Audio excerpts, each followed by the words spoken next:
Welcome to episode 2. We're going to check back into reality. Episode 2. Just keeping it rude. Just trying to be rude podcast. Just being real. So, yesterday, I started things off with the rudest thing I'd ever heard all day. That's the segment we're going to come back to. It's called The Rudest Thing I Heard All Day. When they were talking, they were putting down my man Samoa Joe. And, you can go back and watch that video. But just to piggyback on that a little bit,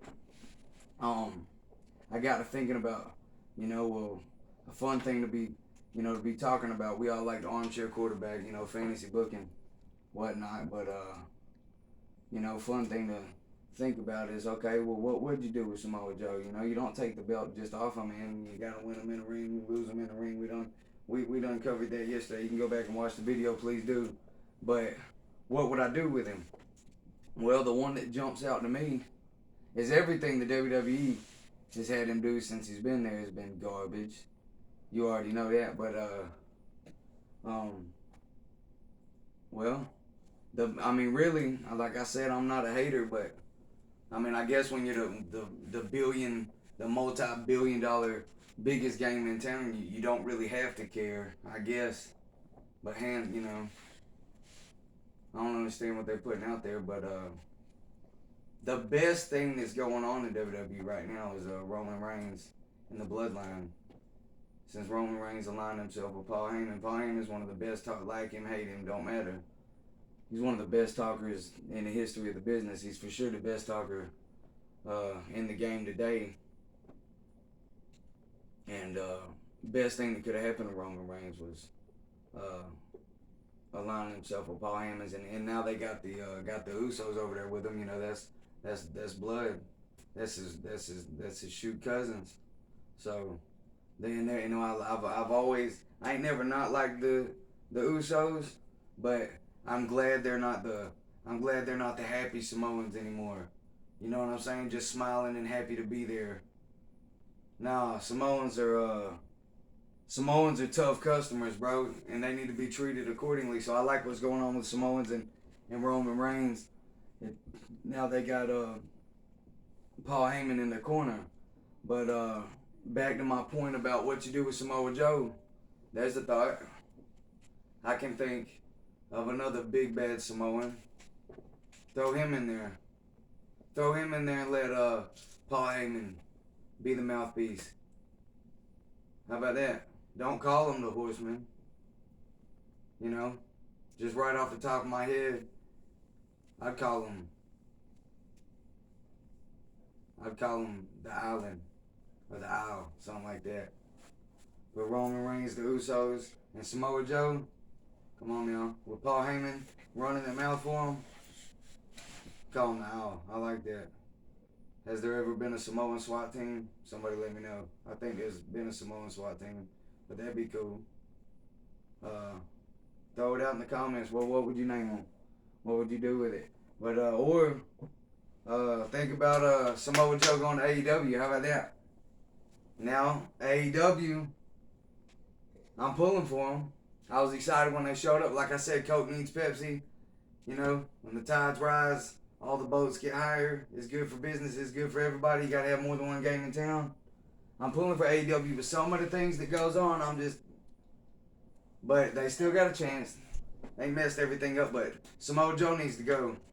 I'm excited about that. Bray Wyatt showing now, that's a different video. There's different videos we can talk about. But Samoa Joe show up. They cut him loose. I like that. I'd like to see some Samoa Joe and Miro. How about that? Rusev. Well, you can't call him that no more, but Miro. Those would be some battles. Let me know who you'd like to see Samoa Joe matched up with. He shows up at AEW. Or how about Bray Wyatt and Samoa Joe show up as a tag team to AEW? Right? But enough about that. Back to the WWE stuff, just while I'm thinking about it. We talked about Roman Reigns and what's going on in Paul Heyman, but Brock just showed back up, and what's going on over there, that's interesting. That's the only thing that's got me interested in WWE right now. Roman Reigns and Paul Heyman. Now Brock Lesnar just showed back up. So everybody's wondering what's going on. I'll tell you what I'd like to see.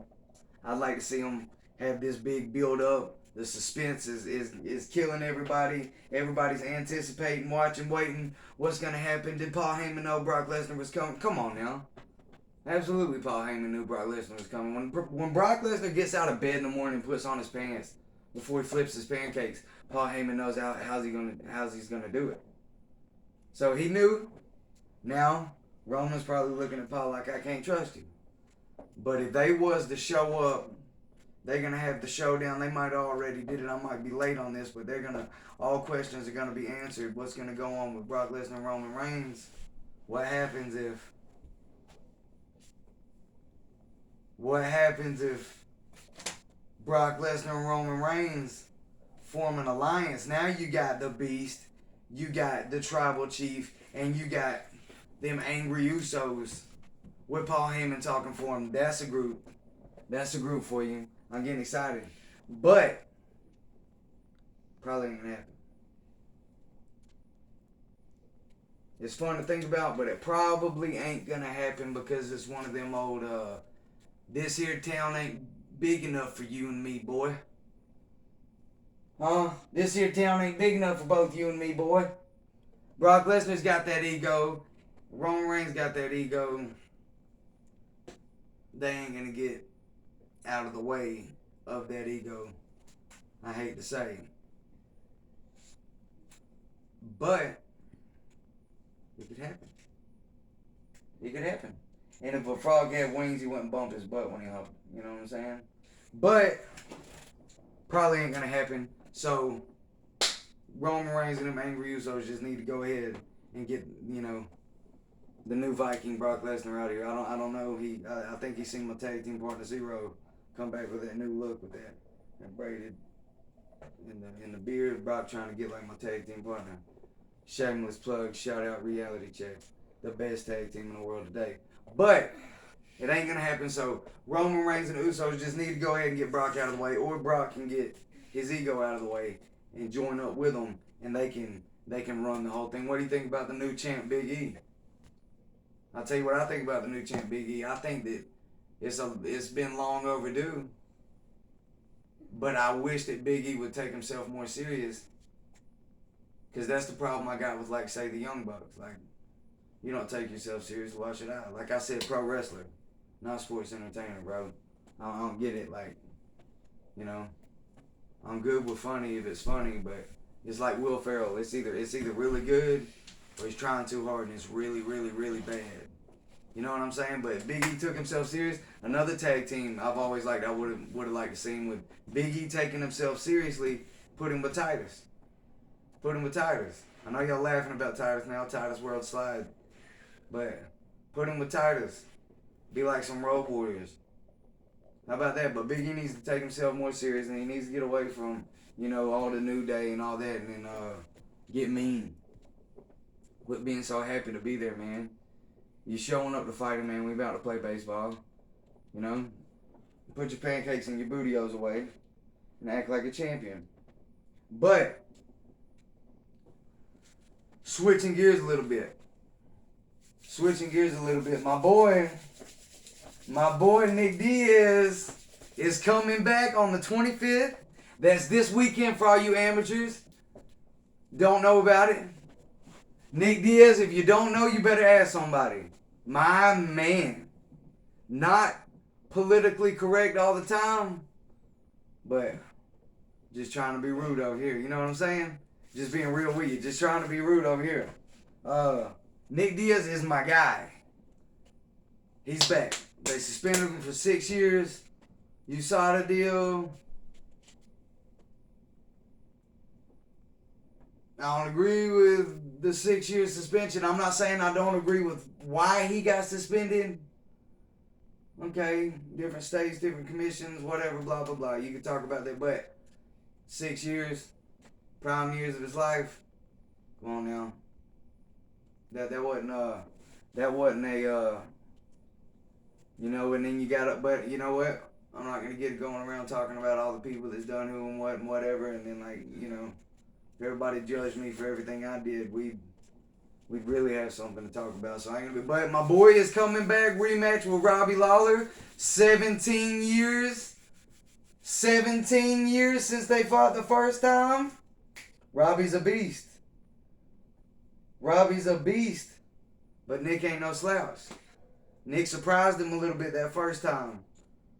Threw him off a little bit, shook him up a little bit. They thinking Robbie's going to smash him. Robbie's going to smash him. Nick probably thought Robbie probably might got a good chance of smashing me. But Nick come out there, does what he does. He got in Robbie's head a little bit, shook him up. And the next thing you know, the jiu-jitsu fighter back then, that's all they looked at Nick Diaz as is the jiu-jitsu fighter, knocked out Robbie Lawler. But check it out.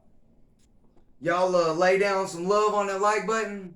Slam that shit, slam that subscribe one time. Send out a share to the homies. And come at me with them comments. I want to hear about it. I want to hear what you got to say. I want to leave you with this.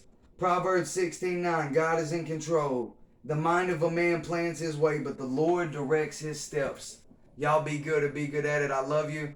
We just trying to be rude over here. Jesus loves you, so does the ROD. Talk to him. Tell him something. Bye. You heard it from him. You heard it from him.